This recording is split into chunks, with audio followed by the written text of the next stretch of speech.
All right, Big Man. Today is Thursday. It is May 4th. Welcome to the Dog Walk presented by Barstool Sports. Here with Chief again. Chief, we have an impromptu pick six. Yep. We did one 2 weeks ago, I believe. Something like that. Yeah. We did one once. Yeah. The People seem to like these, so maybe we should mix them in a little more. Yeah. And it's really just based on topics. We just got to find 6 topics that we find juicy enough for us. Yeah. Right? Yeah. Little discussion points and things that we also feel competent talking about. I listened to a podcast yesterday about the dollar and the economy and fiat currencies, and I was just like, wow. Someone could ask me what it was about, and I would have a hard time telling them. Yeah, because it's tough. So that's not really my wheelhouse. We're largely going to stay away from that kind of stuff. Yeah, yeah. Stay. I still feel like some of the topics you get into kind of blow my mind. So you never know. I feel like we could do it. Mm-hmm. Like Noah's Ark. Job. Yeah. Noah's Ark. Fucking Noah's Ark. Before we get into it, though, I do want to talk about today's sponsor, and that's RHOBACK. You guys see this. If you're watching on YouTube, you see the performance hoodie that I'm holding. This thing's the real deal. It's light. It's it looks good. Can I tell you something? Feels good. This you're gonna think this is crazy. I've slept in these. I don't think it's crazy. They're so soft, and it's such a light material, so it keeps you warm. I know people and I also try to. Sometimes I wear. Oftentimes I wear sweatpants to bed too. People think I'm a lunatic, but I don't know, being cozy, and that is the softest sweatshirt material. You need to get the performance joggers to sleep in. Yeah. They're the most comfortable joggers on the planet. They're functional, versatile, comfortable. They check off every box. They're really good. Yep. You're wearing the hat. The polos are beautiful. I love that 312 Chicago one they have. Oh, it's beautiful. I have an awesome black one too that they sent me. Go get some RHOBACK activewear. Get ready for spring with RHOBACK. Use code DOG on RHOBACK.com for 20% off your first purchase. That's RHOBACK.com. That's 20% off all performance hoodies, joggers, and polos with code DOG. Act fast because it's not a promo code that lasts. They do pull them. So I'm telling you, if you're listening now. I always say it too at Father's Day that. Great gift for Father's Day. Your dad will be the coolest looking dad with that polo. But not too cool. It won't be how do you do, fellow kids? He'll be it's just a dad RHOBACK. He's not wearing oversized sunglasses. He can wear it on the golf course and feel good about it. Yeah, for sure. So go get some RHOBACK. Mm-hmm. All right, Chief. First topic of the day is the DNC said there will not be debates. Yeah, what the fuck? So is this debates amongst the primaries? Yeah, the primary. Okay. Yeah, so Biden, he has to, if he gets to, if he wins, then he has to participate in debates against whoever the Republican nominee is, which looking like it's going to be Donald Trump again. But yeah, I don't know. And it'd be one thing if it was Biden running against some nobody who wasn't getting any traction. Robert Kennedy Jr. is at the latest poll I saw was at 21%. 21%. So that is enough of a number where it's if you think about I get these Donald Trump clips get pulled up when he would just yell at people and roast people in the Republican primary in 2016. He's I don't even know why Rand Paul's on the stage. He only got 1%. So there is historical precedent for having people with low polling numbers still able to participate in debates, and the DNC is just being basically no, regardless of how much traction Bobby Kennedy gets, and it's almost like the fix is in. They want to. Well, the fix has been in before. It has been in before, but it's they want to coalesce behind Biden. But then you always hear because didn't they kind of screw Bernie? That's what I'm talking about. Not talking about something else. No, that was. I want to get fucking pulled from YouTube and be pegged to some crazy conspiracy theorist. The fix was in with Bernie. Is what I'm speaking of. Twice you can argue for Bernie. So 2020. He was running a very strong campaign. I can't remember what his numbers were, but at that point that there was I think he was leading in delegates. He was ahead of Biden, and then Buttigieg and Kamala and what's her name from Massachusetts, Warren. They all kind of dropped out at the same time and pledged all their delegates to Biden, and that's what put Biden over Bernie, and that's how Bernie got shut out in 2020. 2016. Do you remember the Iowa thing in 16 with Bernie against Hillary? Vaguely. Okay, so it was a very tight race. somehow they had a situation where, I feel like I'm whistling into this mic a little bit. They had a situation where Bernie and Hillary were effectively tied at these different Iowa caucuses. And you know what the tiebreaker was? What was the tiebreaker? It would be the death of you.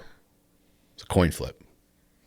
Oh, no. Yeah. So they had 6 counties or 6 whatevers come down to a coin flip. Hillary won all 6 by coin flip. Oh, wow. Shocking.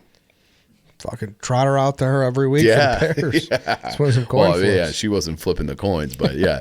But yeah, it was a bunch of fucking Eddies flipping the coins for her, which doesn't even do one full rotation in the air. False. And that's how he got it robbed last time. But at least he was allowed to be on the debate stage.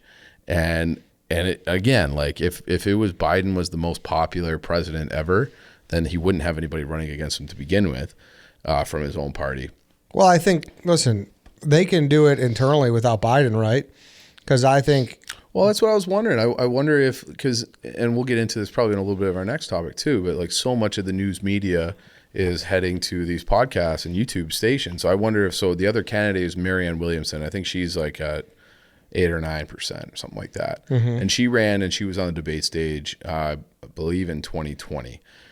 So she, you know, I don't really know her background very well, but like I could envision a situation where you get like the Breaking Points people or so they're the only two running against Biden right currently. Now. So then they should both debate, and that's just how they debate should each other. Yes, yeah, because then people will know which is the better candidate out of them, and if they really do want a challenger to him, like that's the way to do it in my eyes.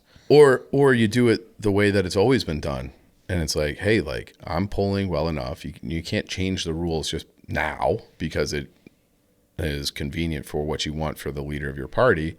He should have to get on stage, but I think it feels like they're just protecting him. But I would love a situation where you sit down with like Kyle Kalinske or Jimmy Dore, or one of these people who have like a massive YouTube platform, Breaking Points. Breaking Points is almost at 1 million subscribers. Mm-hmm. So shout out to our guy, Sagar and Jetty.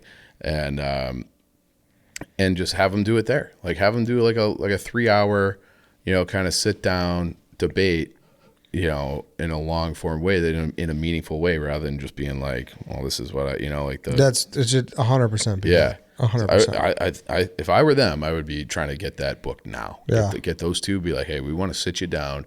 You can't have a debate with the big dog, but we should know who the greatest challenger is. Yeah.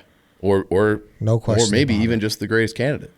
Like yeah. You can make true. it, and I wonder if anybody else will get in the race, because you always hear that it's like, oh, he's got like the lowest approval ratings, but they don't really like Kamala either. They don't think she would be a viable candidate. So I wonder if somebody else will pop up and join the fray and more of like a mainstream person, because that is maybe the criticism of Bobby Kennedy Jr. and Marianne Williamson, is that they're just not, it's not like one of them's the vice president, right? Or a senator, or is a longstanding sitting senator. Yeah. So I think that may be part of the equation here. Yeah. Well, we'll see. We'll see what happens. I mean, that's not going anywhere. I'm sure they'll be we're right at the beginning of the too. cycle. Yeah, exactly. I mean, staying in news media and going off a topic of last week's Pick Six, Tucker Carlson. I saw you blogged this earlier yesterday. He was offered $100 million to be part of Patrick Bet-David's podcast, a very large podcast, if you guys don't know what that is. Larger than I thought. Yeah. So I get clips sent to me, like his, like on the YouTube thing, like I get clips that pop up through the algorithm. Same thing with like TikTok. I'll get some stuff from him, but I don't listen to him frequently. But I had no idea that they had over 6 million subscribers. It's fucking insanity. So I don't understand how, like I never see him do ads really either. But maybe it's just in podcast form. But like when I've seen the stuff on YouTube, it's just like the pre-roll stuff from YouTube. So I mean, I'm sure he has ads, but it's like, it just feels like such a crazy number. No, he's a monster. He's been on Rogan and shit too. Yeah, but it's like, I guess in my head, it's like, well, Spotify, they're a giant company. Like, of course, that they could offer, Alex Cooper, $20 million, because that's what they offered Tucker, is $20 million a year for 5 years, plus a board seat and equity and all this stuff. So I could see like a big publicly traded, massive platform like Spotify, like with tons of investors, being able to fork over a big number like that for Rogan or for an Alex Cooper. This guy is just like an independent YouTube guy, you know, like and so YouTube, and then he obviously has like the normal podcast stuff too. But it's crazy to me that he's got that kind of money laying around, and that he thinks that Tucker is that valuable. And maybe he is, and maybe he isn't. I don't really have a strong opinion on Tucker, but I just had like sticker shock on that. Well, I don't know if he's necessarily independent. It looks like he's with his Valuetainment, but I think he probably that's is a piece of. Yeah. But who knows? Who knows who's investing in that? Suppose, but my understanding was that that was his venture. I'm sure it is. I'm sure it is. But if Barstool was Dave's venture, I don't know. You know what I'm saying? Yeah. But I get where you're coming from too. I had always thought he was just like a independent guy as well. Yeah, but even if I think I'm pulling up the Valuetainment page right now, I don't think it's like, if you go to Barstool Sports, you see, and I guess I misspoke. I'm seeing 4.17 million, so not 6 million. So this guy sucks actually.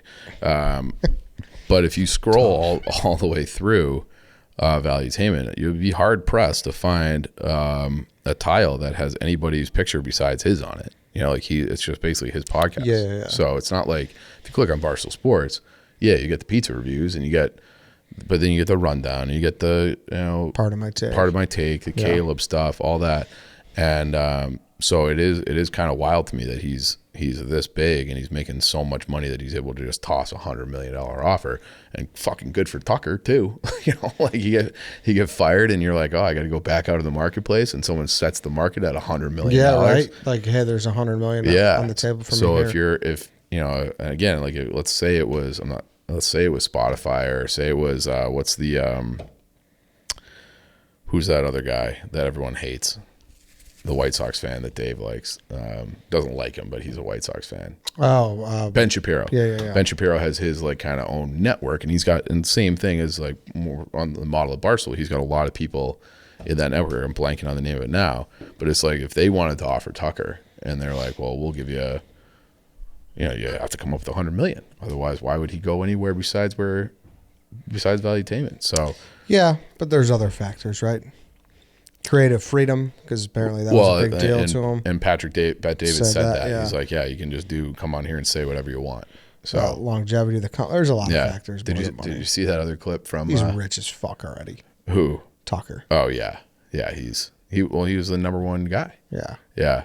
But it is kind of it's an interesting time in just like that media landscape that I personally can't figure it out. Yeah. Because you always hear about how, cable news is dying, and then everything's going to be on the internet. And then you had the two giant ones from 10 years ago, is BuzzFeed and Vice. They're both like dead. Yeah. And then it's like, then you got us, who just got acquired, and then you have all these like independent YouTube ones where they're seemingly growing like crazy. That it's just like, I don't know, it's like a weird, it's like no one can really figure out what's next and like the next thing to chase. So, but apparently there's $100 million laying around for the right guy, and like, you wouldn't offer him $100 million unless you thought he could make you like $200 million. Yep.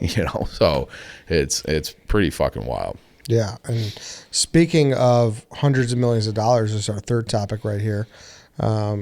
Celebrities buying sports teams. Yeah. So we got dueling going for the Ottawa Senators. Did you see that? I did not, actually. So Ryan Reynolds has like been publicly I did see that going after the Senators, and the expansion fee for Seattle, I think, was $850 million, which kind of sets the market. Obviously, like the Coyotes, if they sell, that'll be below that.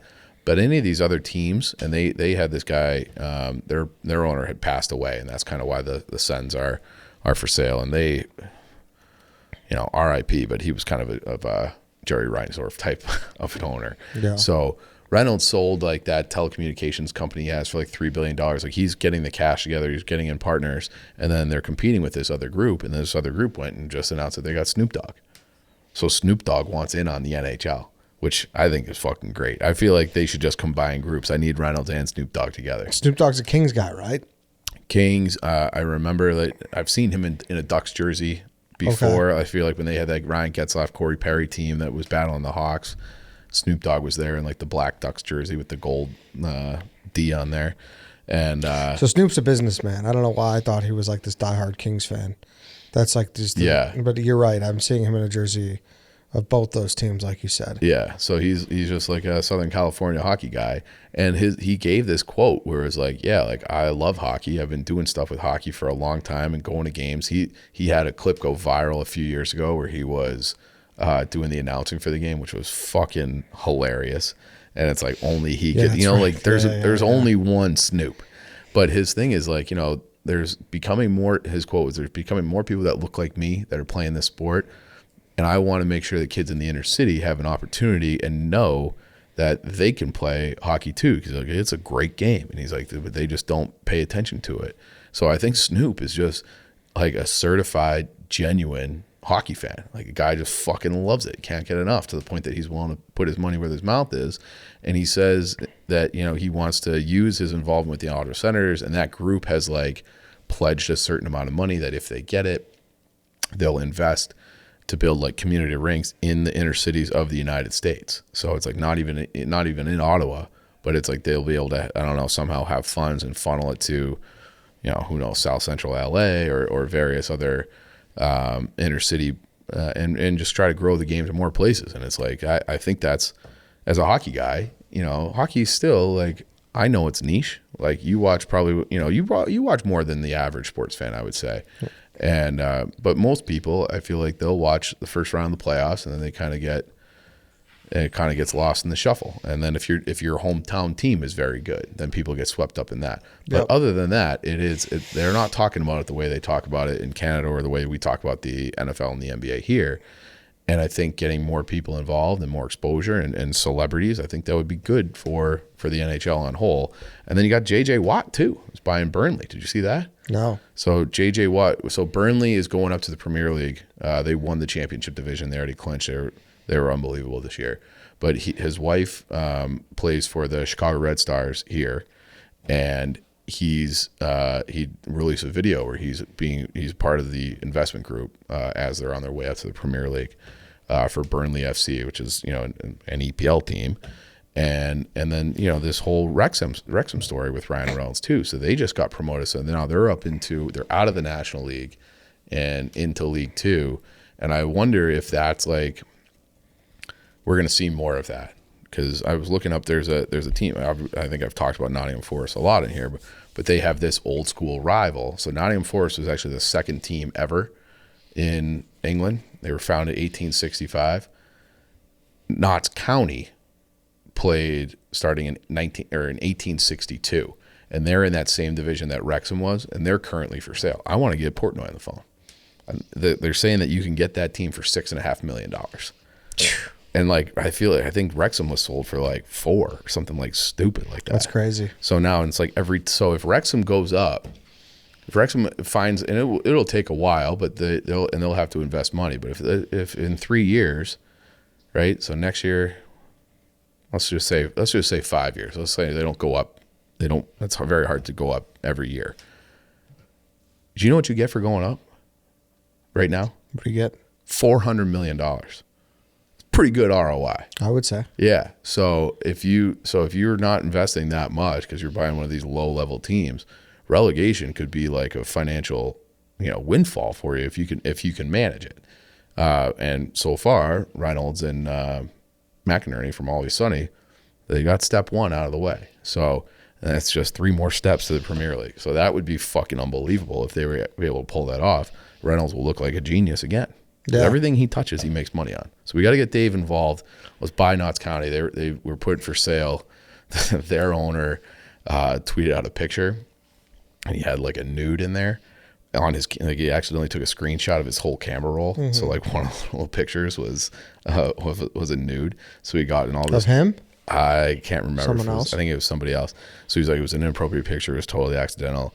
And then he's decided he got a lot of heat, and he's deciding to sell. So, but they play in a stadium that's like they're the lowest division. They're the 5th division. It's called the National League. They have a stadium that holds like 20,000 people. So at Meadow Lane. So it's like you can.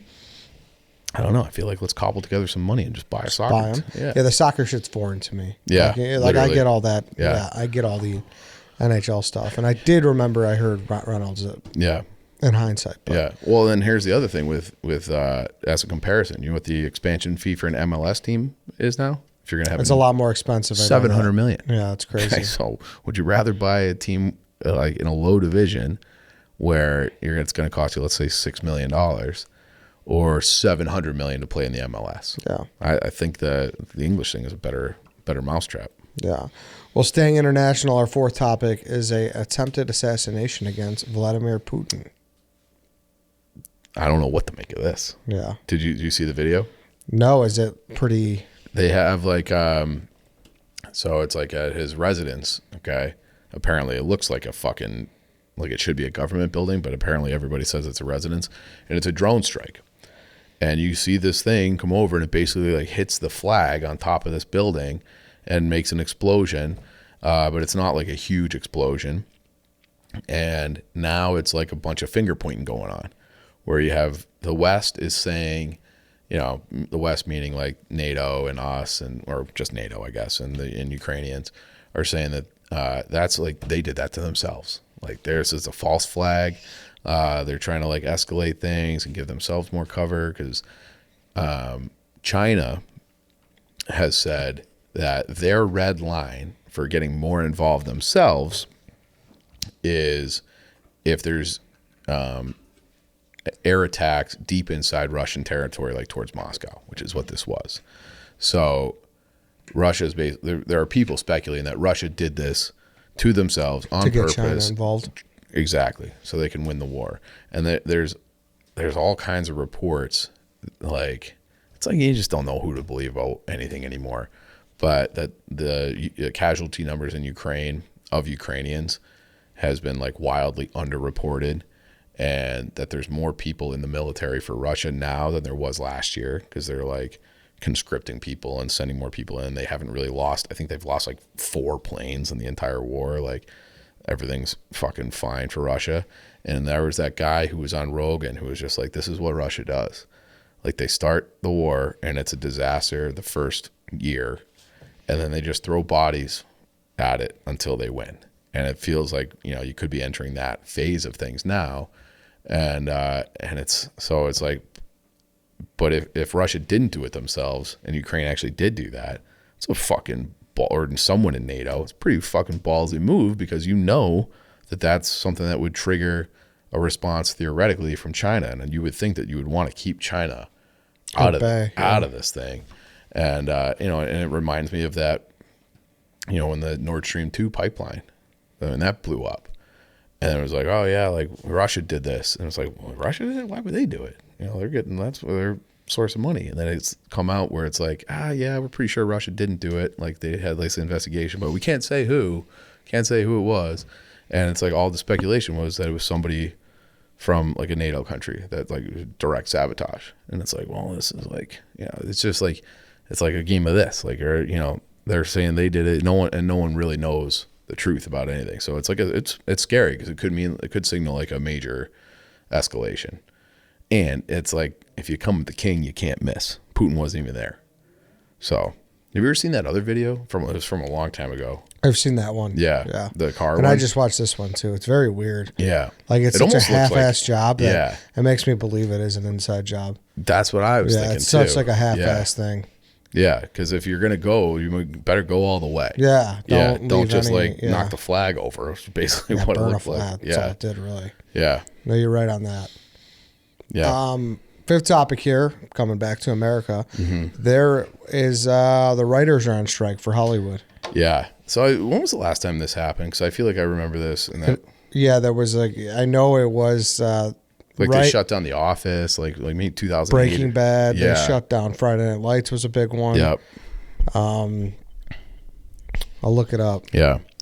So I also didn't know how many writers there were. It's a pretty. I mean, I guess I don't know how big an average union is, but 11,500 members in this Writers Guild. 2007 to 2008. Okay. Yeah. Yeah, I feel like that's a long time to have a strike and have you know, let's just say it was a year and a half or whatever it was. It's a long time. And then so I have the quote here from some woman. It says, Hollywood is an industry that runs on stories, period. There's nothing without the storytellers. Says Jane the Virgin writer Raphael Augustine. I'm angry because the WGA is inevitably going to win, but the AMPTP insisted on stopping the entire industry as opposed to properly compensating the labor force that helps them make billions. So there's a lot of finger pointing going on where it's like, hey, like, you know, there's more content than ever. Like, we're working our fucking dicks off doing, you know, for streaming platforms and cable TV and all this stuff. And they're raking in all this money, especially coming out of COVID, and like their pay just hasn't necessarily matched some of the figures that they're seeing in other places. So, and they're basically, this is another quote, says here, here is what all the writers know. The companies have broken this business. They have taken so much from the people, the very people, the writers who have made them wealthy, but they cannot take from what they cannot take from us is each other, our solidarity, our mutual commitment to save ourselves in this profession that we love. We had hoped to do this through a reasonable conversation. Now we'll do it through struggle for the sake of our present and our future. We have been given no other choices. What do you make of that? I don't know. I mean, not even that quote, but just like the whole situation. I know like shows were greatly affected. Like I remember, like just obviously a small sample size, but I remember the second season of Friday Night Lights is like super wacky. Yeah. And you could tell it like didn't fit with like the whole show because it wasn't like the regular people writing it. So yeah, like a lot of people are going to be like, well, who the fuck cares? That's another strike, another, you know, you hear about everything, the teachers or the railroad. You hear about strikes all the time. It's like, how does this affect me? I mean, this is the only one that really affects like everyone watches shit like this. Yeah. So can I tell you something I'd be worried about if I were them? What? ChatGPT. You know, like I think it's a lot easier for ChatGPT to do things like replace whoever wrote this article for Variety than it is to write a TV show. But they're probably not too far off the way that thing, it seems like the way that people talk about it, like that they might just be able to have like actual creative endeavors through ChatGPT. Yeah. So I don't know. I'd be maybe not in the immediate future, but like your leverage could be going away. So maybe that's, they're trying to strike now. Maybe that's part of the factor. I don't know. Smart if it is. Yeah. I mean, granted, like you said, that might have been like the dumbest thing I've ever said, would be saying something, but it's something that popped in my mind. Yeah. I mean, it's still very far away from that. And obviously that's why they have a union to protect them from it happening. So, I don't know. We'll kind of see what happens, but big SNL canceled their Pete Davidson episode. Mm-hmm. I saw like late night, they might be, Jim Fallon might be paying his own people, I believe, to keep the show going. To keep it going. So does that make them a scab? That's a good question. Mm-hmm. I'll look it up and make sure just to know. WGA strike, late night hosts to pay their staffs personally. Yeah. So it's interesting.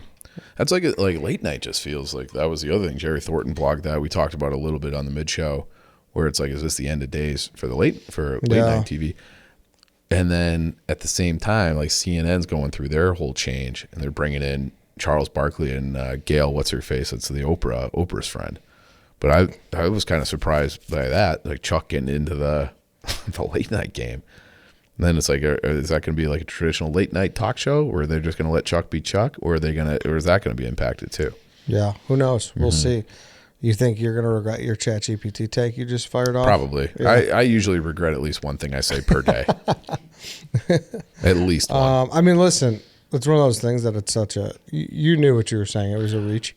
It's definitely, but it's like, is it though? I don't know. Like, and like, I am certainly not an AI expert, but everything I read about it scares the shit out of me, where it's just going to take every white collar job. And they say it can write jokes in like the voice of, it's like, oh, you give it like, write a joke like Dave Chappelle, and it will like come up with a joke like Dave Chappelle would do, supposedly. And so who's to say they can't be like, hey, write some shitty sitcom? And they're like, okay, and figure it out. So it might be a stupid thing that I said, probably is, but it's also not inconceivable. Yeah. Our next topic. I felt like a White Sox Dave. Like it was a good answer for trivia, even though I got it wrong. It was a good jump to conclusion. Even though I jumped to the wrong fucking conclusion. Yeah. Last topic here. This one is more local. It's with the ComEd scandal going on in Illinois. Fascinated, and it's hard to figure out really what's going on. But 4 people were charged yesterday, I believe. Bribery. Yeah. Yeah. What's your... I just know Michael Madigan's involved. And he's involved with fucking everything. Yes, exactly. He's one of those names that he's like the boogeyman. Madigan. Oh, yeah, that's what I talked to with Blagojevich. What did he say about him? I can't remember. Oh, I mean, he was not a fan. Yeah, obviously. and then like, isn't his daughter some big shot now, or was? Yeah, Lisa. Yeah, Lisa Madigan. But yeah, so the article here says federal jurors Tuesday convicted all 4 defendants of bribery, conspiracy at the trial in Chicago that provide an inside look into pay-to-play politics in Illinois that prosecutors said involved the state's largest electric utility and, at the time, one of its most powerful politicians. So this is just like the most Illinois story of all time. The other thing I don't understand, how come ComEd is the only provider? Power provider? Yeah. Isn't that like... I think that's a lot of places, man. Well, I know, but isn't that like inherently a monopoly? Yeah, I think a lot of these power companies are monopolies. Well, what the fuck? Don't we have antitrust laws in this country? I don't know. Maybe they should be doing a trial about that instead of like... It goes region by region. I remember downstate. Right. When I was in... I mean, you remember a power company from... We went to college in Lake Forest, but... It was ComEd. It was ComEd, like downstate. Southern Illinois was Ameren. Yeah, but it's like... But you can't decide like, hey, like I want to be... Maybe it's like the infrastructure is just too hard. Yeah, it's got to be it. Yeah. So they're like, hey, like this is our region. But there still should be... I don't know, a way to get your prices down, because like they could theoretically just jack your prices up, right? If they wanted. If you're a monopoly, yeah. And what would you do about it? Whatever the fuck you want. Yeah, that's a given. Mm-hmm. So in Madigan, he was, he's been indicted in this, but he's scheduled for his own trial next year. So he's 81 years old now. I feel like he was in power. He was Speaker of the House of the state of Illinois, right? That was his job. Yes. Wasn't he there for like 50 years? Like something insane. Yeah, I mean, he was Capone, man. Yeah. Yeah. Mm-hmm. He was the Teflon Don. Yeah, you couldn't touch him until now. Yeah. Yeah. So this is a story I'm gonna like keep following. Because like the prosecutor called the 4 defendants the grand masters of corruption. Like that's a pretty powerful. Yeah, that's quite the way to put it. And it's just like it's like the most Chicago, Illinois story you could ever imagine. When it comes to a fucking power company. Yeah. All right then. Anything else? I think that's all I got today. That's all we got. Yeah. Thank you everybody for listening. Thank you for watching. That's it for today. We will be back on Monday with a draft, of course. Mm-hmm. We will see you then.